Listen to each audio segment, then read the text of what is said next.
সোমবার ভোরে কিশোরগঞ্জের করিমগঞ্জ ও আশপাশের এলাকায় বয়ে যায় শক্তিশালী কালবৈশাখী ঝড়। এতে কাদিরজঙ্গল এলাকার হাতরাপাড়া গ্রামে একটি বসতঘরের ওপর গাছ ভেঙে পড়ে। এ সময় ঘুমন্ত অবস্থায় গাছের নিচে চাপা পড়ে মারা যান জয়েদ বানু নামের এক নারী। অন্যরা কোনো মতে ঘর থেকে বের হয়ে প্রাণে বেঁচে যান। পরে গাছ কেটে লাশ উদ্ধার করে এলাকাবাসী। চাউ গাছটা ঘরের উপরে পড়ে গেছে, তখন বাচ্চা দুটো আছি, চিৎকার মিটকার করতেছে, তখন আমরা সবাই আইছি।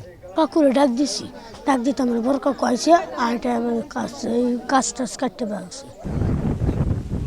এদিকে রোববার সন্ধ্যার হঠাৎ ঝড় ও শিলাবৃষ্টিতে ক্ষতিগ্রস্ত হয় সুনামগঞ্জ হাওর অঞ্চলের প্রায় ২৯,০০০ হেক্টর জমির ধান।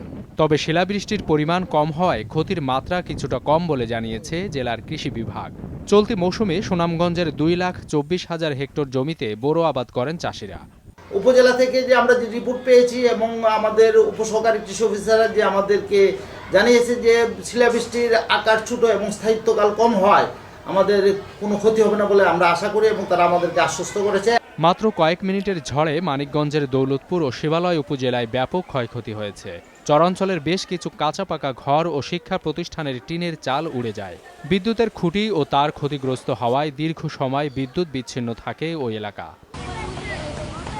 এছাড়া রাজবাড়ী সহ দেশের বিভিন্ন জেলার উপর দিয়ে বয়ে যাওয়া কালবৈশাখী আঘাত হানে ফসলি জমি ও বিভিন্ন স্থাপনায়। বিদ্যালয়ের ভবন ক্ষতিগ্রস্ত হওয়ায় বন্ধ রাখা হয় শিক্ষাদান কার্যক্রম। সাবিত সারওয়ার, সময় সংবাদ।